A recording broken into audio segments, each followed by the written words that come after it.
지방의 목사님들께 감사드립니다. 우리 딜성 목사님 음식을 계속 공급해 주셔서 그래서 지방아이가 있구나, 필요하다라는 생각을 해봅니다. 아주 고맙습니다. 벌써 한 달 되는데 끊임없이 공급을 해 주셨어요. 쉬운 일은 아닐 텐데. 자, 하나님 말씀 같이 보십시다. 오늘은 사무엘상 11장입니다.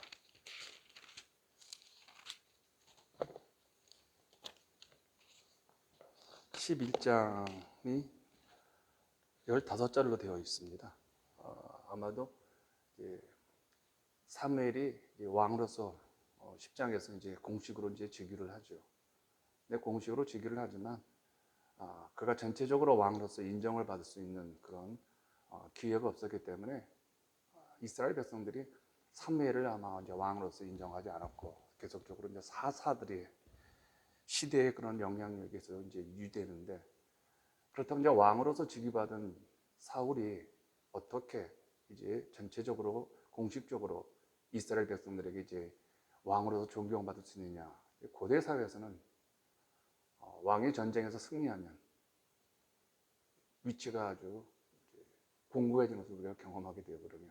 오늘 바로 이제 그 싸움입니다. 11장에 두 번의 이제 기름 부심이 있었죠. 사무엘에 의해서 기름 부심을 받았고, 두 번째는 하나님의 영이 강력하게 사울에게 임해서 영적으로는 분명히 사울이 이스라엘의 왕이었는데 10장에서는 드디어 이스라엘 백성들이 정치적으로 너네들이 왕을 선택하라 해서 12지파가 다 나왔는데 가장 연약한 지파인 베냐민 지파의 사울에게 제비뽑기가 이제 선정되는 것을 보면서 왕의 선택에 전혀 사무엘이 개입하지 않고 이제 왕이 되었죠. 그런데 11장에 들어가면서 갑자기 이제 급변합니다. 왕이 되었는데 암몬 족속이 쳐들어오죠. 나하스라는 이제 왕이 쳐들어오는데, 이제 암몬 족속은 이스라엘과 이제 형제 같은 지파죠. 롯의 둘째 딸하고 태어난 이제 족속이기 때문에. 근데 그 암몬 족속에 이제 나하스라는 왕이 올라와서 길레앗 야베스라는 지역을 이제 공격을 합니다. 길레앗 야베스는 요단을 근거로 한다면 요단 동편에 위치하고 있습니다. 대부분의 이스라엘 지파는 요단 서편에 있기 때문에 요단 동편에 있는 길레앗 야베스를 공격한다는 얘기는 이 나하스의 머릿속에서는 이런 생각을 했을 거예요. 우리가 공격해도 저놈 아들은 요단 서편에서 와서 도와주지 않을 것이다, 이런 어떤 합리적인 생각을 했을 겁니다. 자, 이러자 길레앗 야베스는 화친을 맺자고 얘기를 하죠. 나하스 왕에게. 근데 나하스가 이렇게 말합니다. 너네들은 눈을 뽑겠다라는 얘기를 하죠.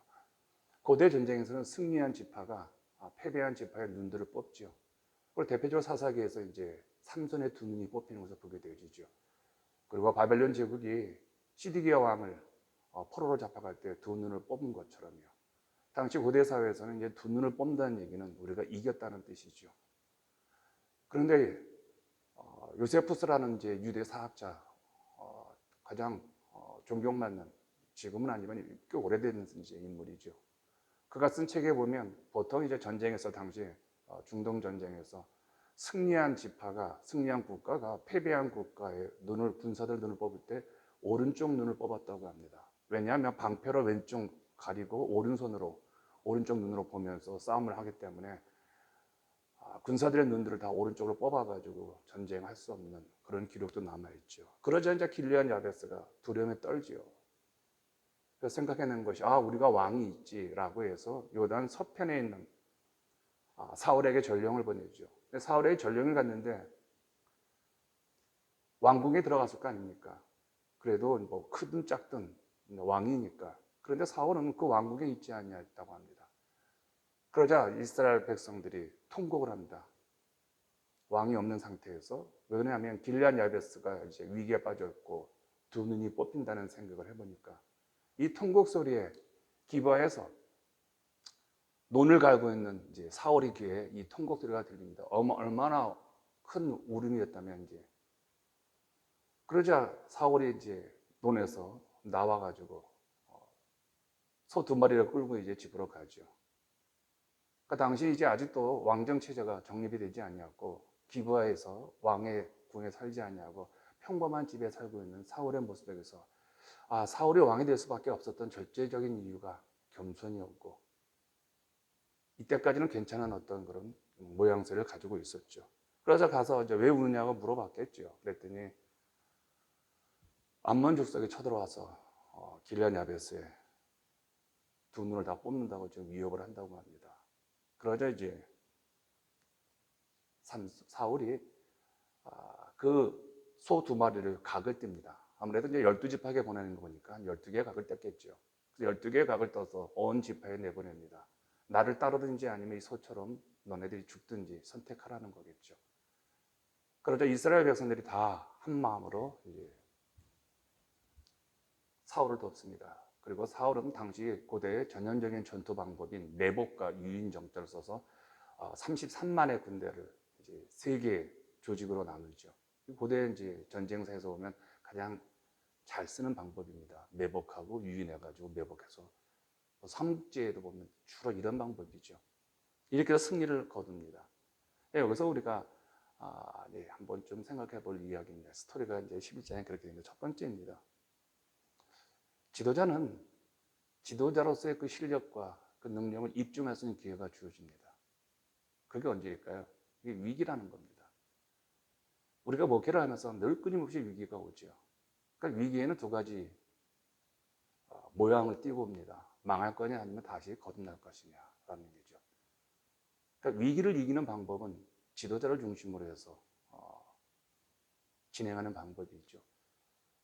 근데 사울은 이 위기를 기회로 여기고 자기의 왕됨에 입증을 하죠. 그래서 드디어 이스라엘 백성들이 다 그를 왕으로 섬기게 되어지죠. 근데 여기서 보면 6절에 보면 참 재미난 말이 나옵니다. 제가 이 말씀을 듣고 참 은혜를 받았는데 6절에 보시면요. 사울이 이 말을 들을 때 하나님의 영에 크게 감동되며 그의 노가 크게 일어나 분노와 하나님의 영이 매치된 상황을 보게 되어집니다. 보통 우리가 약점이 뭐냐면 화를 낸다는 거죠. 화를 낸다. 우리 목사님 왜 화를 잘 내? 우리 집사님 너무 예민해요. 화만 내. 뭐만 말하면 화를 내라고 하죠. 근데 여기서 보시면요. 사울이 화를 크게 냅니다.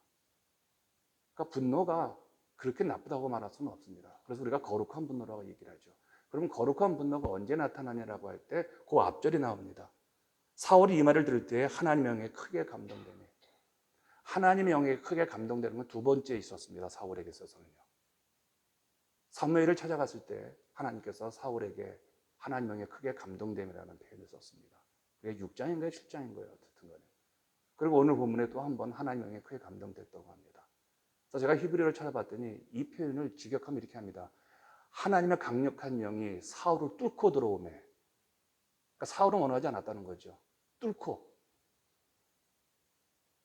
우리가 소원하는 하나님 앞에 우리가 은혜를 받는 방법이 두 가지 있을 거예요. 간절히 원해서 받는 방법도 있지만 하나님이 주고자 하는 은혜가 분명히 있을 것 같아요.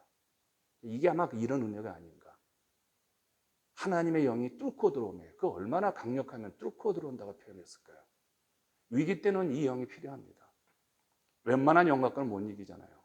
요즘 다들 이제 교회가 위기라고 합니다. 저도 위기이고요. 근데 어떻게 이길 수 있냐는 거예요. 이 영만 갖고 이 영으로 이겨야 합니다. 뚫고 들어오는 영이 있어야 되죠. 뚫는다는 얘기는 장애물이 있다는 거잖아요. 우리가 심리적으로 아니면 환경적으로. 근데 하나님의 영이 뚫고 들어왔다. 뚫고 들어와서 우리에게 그것을 이길 수 있는 힘을 주셨다는 이야기겠죠. 어떤 한 부유한 집사님이 계셨습니다. 60대 초반인데 아주 사업을 잘해서 한국 사회에서 존경받는 인물이었죠. 근데 이분이 위암에 걸려서 위암 말기 증상이 이제 와서 병원에서 손을 놓았습니다. 근데 교인들이 이제 찾아와서 이제 이분에게 이런 말을 하더라도 집 가면요. 힘내세요. 힘내세요. 요즘 약이 좋아져서 괜찮을 거예요. 이런 얘기를 주로 하잖아요. 그러니까 이 집사님, 고맙습니다. 고맙습니다. 계속 이제 교우들이 찾아와서 힘내세요. 힘내세요. 집사님. 이런 얘기를 하더래요. 그런데 이 집사님이 아내에게 이렇게 말을 했다고 합니다. 여보, 죽는 사람에게 힘내라는 말이 아무 의미가 없는데 자꾸 힘내라고 그러네. 그렇지 않으세요? 아니, 죽는 사람에게 힘내라고 하다 그 사람 이미 의사한테 당신은 생명 끝났습니다라고 하는데 힘내란 말 됐느냐는 거예요. 아, 살아날 거예요. 이것도 이미 의사는 판단 냈는데. 근데 목사님이 찾아오셔서 이렇게 말했다고 합니다. 집사님 지금까지 정말 멋지게 당신의 힘으로 잘 살아왔습니다. 60세까지 승승장구하셨죠. 근데 이제는 집사님은 하나님의 도움을 받을 때입니다. 이사야 40장 31장 오직 여호와를 앙망하는 자는 새 힘을 얻으리니, 이 말을 해주고 목사님이 떠났다고 합니다. 그래서 그날 저녁에도 이 집사님이 아내에게 이렇게 말했다고 합니다. 여보, 힘내라는 말은 죽는 사람에게 아무 의미가 없고 살아날 거예요. 뭐 하나님 살려주실 거예요. 아무 의미가 없었는데 목사님이 오셔가지고 이제는 당신이 하나님을 의지할 때입니다. 이 말이 굉장히 힘이 되고 의지가 돼. 그래서 이분이 더욱 하나님을 의지하고 기도하면서 죽음을 맞이하고 편안하게 하나님 나라에 들어갔다는 그 이야기를 제가 들었습니다. 우리가 위기 때 어떻게 우리의 인생은 우리의 말과 행동이 있느냐에 따라서 그 사람이 신앙이 좋은 사람인지 신앙이 변변치 않은 사람인지 알게 되어지죠. 여러분, 평상시에는요, 누구나 누구를 세워도 잘 됩니다.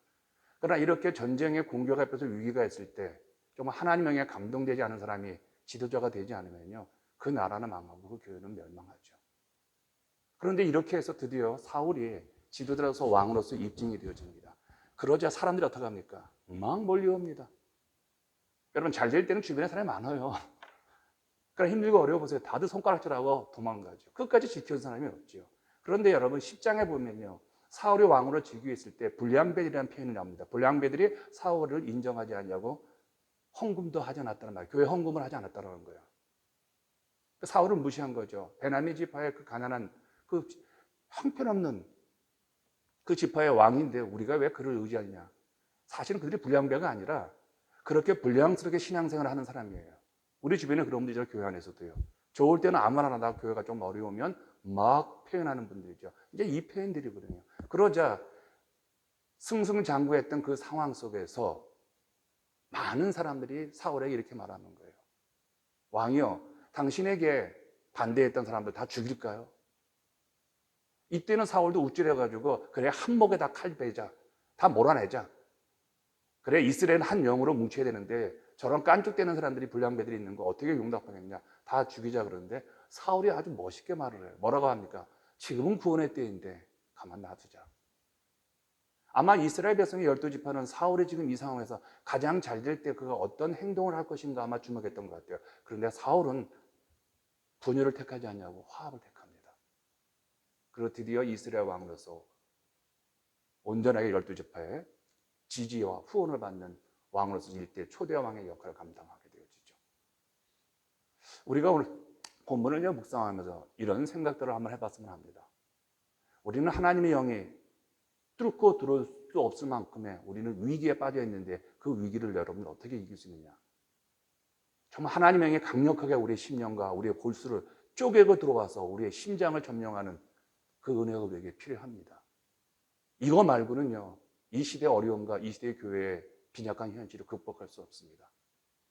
두 번째로는요, 우리는 승리했을 때, 기업보다는 우리가 실패했을 때 내가 어떤 처신을 해야 되느냐를 생각을 해보셔야 합니다. 너무 낙심하지 마시고 너무 좌절하지 마시고 우리에게는 하나님의 은혜가 있고 하나님을 바라보는 믿음의 시선이 있으니까 그 은혜를 붙잡고 살아가셔야 합니다. 마지막입니다. 한 번도 전쟁을 해보지 못한 사울이에요. 왕정 체제에 들어가면서 처음 싸움이 오늘 이 싸움이에요. 12장 싸움이에요. 그게 얼마나 두려웠을까요? 칼을 쥐어본 적이 없어요. 이스라엘 백성들 가운데 어깨 위에 키가, 인물은 장성하고 잘생겼죠. 싸움을 해본 적이 없어요. 근데 하나님께서 그에게 영을 주시고 지혜를 주시고 능력을 주셔서 그 싸움에 승리하면서 보게 되어지죠. 그런데 문제는 이때부터 사울은 자신의 힘, 사무엘서의 가장 중요한 철학적, 영적 철학이 하나 있습니다. 사람은 외모를 보지만 하나님은 마음을 보신다. 끊임없이 사울은 외모에 집중하는 삶을 살아가게 되어지죠. 그러나 이 첫 번 싸움에서는 한 번도 싸워보지 못했던 사울에게는 이 싸움이 승리로 끝납니다. 우리도 어린아이처럼 우리의 목회 경력이, 우리의 신앙의 연륜이 40여 50년 됐어도 그것 의미 없습니다. 정말 처음 예수 믿는 것처럼 강력하게 예수를 믿고, 처음 예수 믿고 처음 소명을 받아서 사역하는 것처럼 강력하게 사역하는 것이 필요합니다. 오늘 이 사무엘상 11장에 우리에게 그 진리를 말하는 것 같아요. 그래서 오늘 우리가 몇 가지 좀 기도 제목을 나눴으면 좋겠습니다. 하나님, 우리에게 강력한 하나님 영을 부어달라고 기도하십시다. 이 새벽에 그냥 기도하지 마시고 하나님 영을 강력하게. 두 번째, 이렇게 기도하십시오. 여러분, 지방에 정말 목사님들이 기도의 무릎이 되게 해달라고요. 그리고 지방에 속해 있는 모든 교회들이 지금 기도하지 않으면 이 강력한 영적 싸움에서 우리는 질 수밖에 없으니 하나님, 우리에게 힘 주셔서 선한 영향력으로 지방의 모든 교회들이 기도의 함성이 울릴 수 있도록요. 새벽에 일하신 하나님 앞에 새벽 날개치며 다가오신 그 하나님의 은혜를 체험하는 집회가 되도록요. 그런 은혜가 있게 되도록요. 마지막 기도합니다.